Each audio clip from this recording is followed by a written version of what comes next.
Pruning is the most important job among the various phases of work in the vineyard. It's the deciding moment for the production and quality, already looking ahead at the future years. Pruning is carried out looking at the past, working in the present and thinking of the future.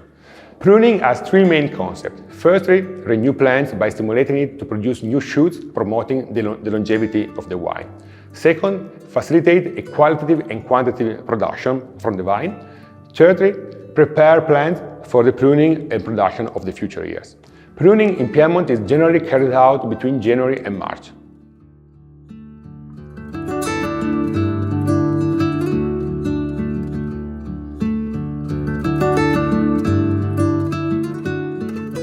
Shoot thinning consists in removing the shoots which are no longer required, the ones that were discarded by the pruners during the year. So the shoots may be left on the ground, they can be incorporated in the soil, and they will act as a natural fertilizer. Otherwise they may be removed from the vineyard and they are burned.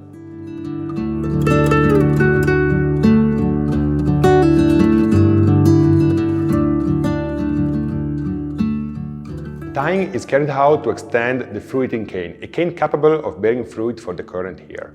Tying it along the first vine of the row, so the buds will tend to grow upwards. This is done immediately after pruning and trimming and must be completed by middle April.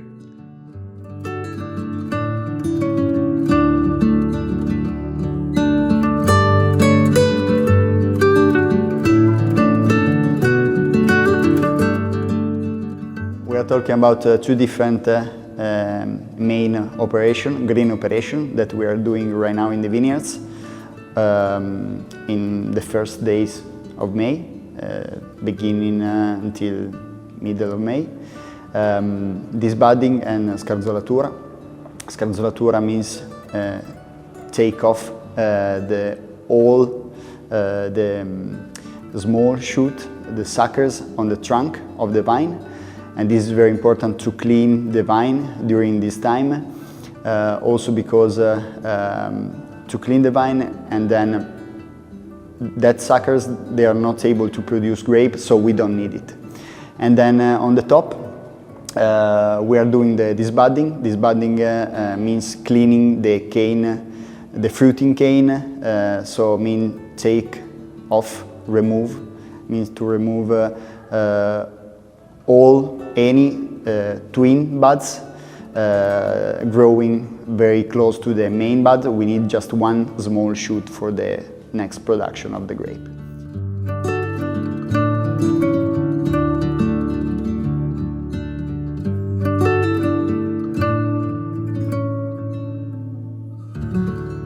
The staking and bearing is a job done in the vineyard in order to put the branch in the right position in the net into the range.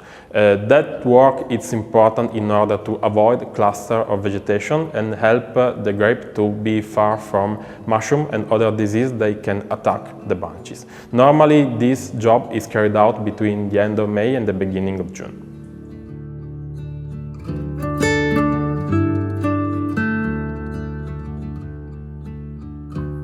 After a few weeks, during the summertime, we will do two different main operations for the quality of the grape, very close to the maturation, defoliation and green pruning. Green pruning means to remove all auxiliary shoot close to the leaves. They are not able to produce grape, but they need the sap from the plant, and we don't need it, we need just the sap for the main shoot. No? And then it depends by the climate and the weather, but we are doing and we will do usually the defoliation, so take off the leaves, especially very close to the grape, for two reasons: to get much more air and to get less humidity and much more the dry climate. Dry microclimate inside, very close to the grape. And then second reason is to get much more sunlight from the sun. This step is very important especially if the weather is not so well. It's very rich on rain, so the humidity is very high. But in the season, in a very hot season with a lot of high temperature, we don't need so much, especially for Barbera, because we need a full grape, not so dry grape, because we need the balance in the wine, not too much concentration.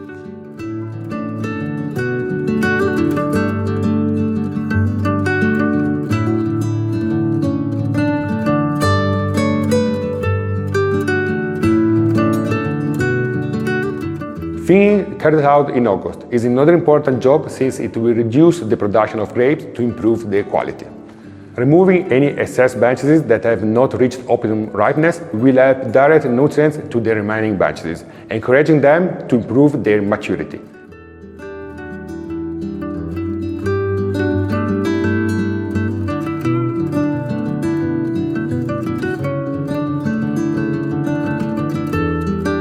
Harvesting is a very important moment, probably the most important moment of the year, because really we bring back home all of the work of the year. It's a magic time, full of energy, but it's also made by very clear parameters which we need to follow.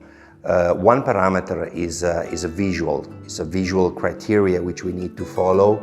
We need to check the appearance of the bunches to understand the health, the uniformity of the maturity, also assess the color of the bunch.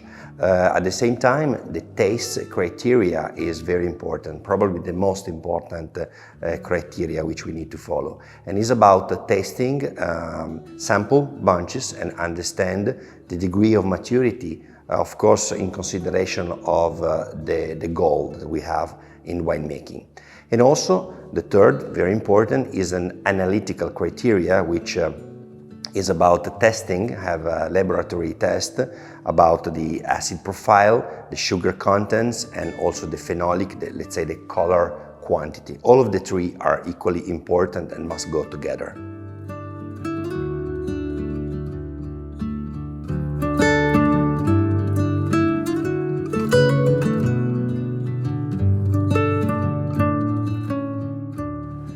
When the bunches are ripe, we move them into the cellar in order to have the crushing.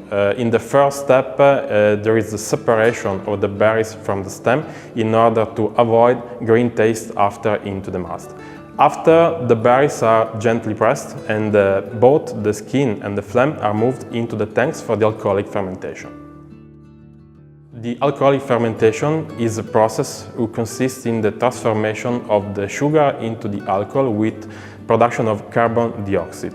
The carbon dioxide is helping to move the skin in the highest part of the tank, and this skin must be washed with a job called pumping over in order to help the extraction of color, of taste, of tannins, of structure from the skin to the wine. The temperature of the fermentation is normally between 23 and 25 degrees when we have a young, fruity, easy drinking red wine. The temperature of the fermentation must be higher when we have a strong, full body red wine, and in that case we keep the temperature between 28 and 30 degrees. The temperature of the fermentation is a very important step for the quality of the wine, and the fermentation is normally 10-15 days long. At the end of the maturation, the liquid is racked to separate the wine from the used fermented skins. So the grape, that the residue is pressed, gently pressed to extract the wine that has been absorbed, and then the skins will go to a distillery where they can be distilled, so we can obtain the grappa.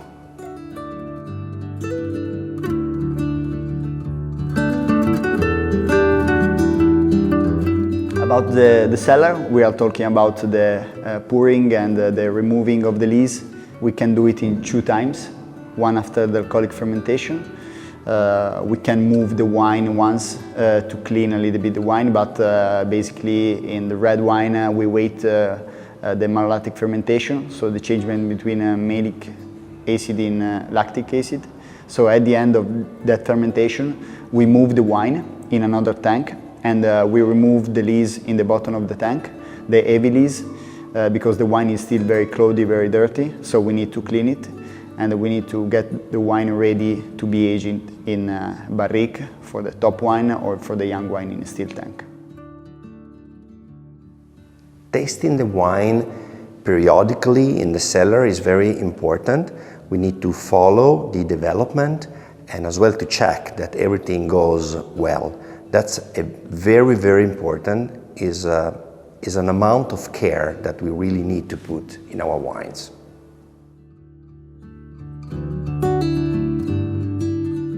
When the fermentation is finished, the aging process of the wine starts. The aging can be done in steel tank. In steel tank, the wine will keep more fruitness, more fresh sensation. The wine can be also aged in wood, and in wood the wine will have a sort of maturation because of both of the macro oxygenation from the wood to the wine, but also because the wood is releasing tannins into the wine.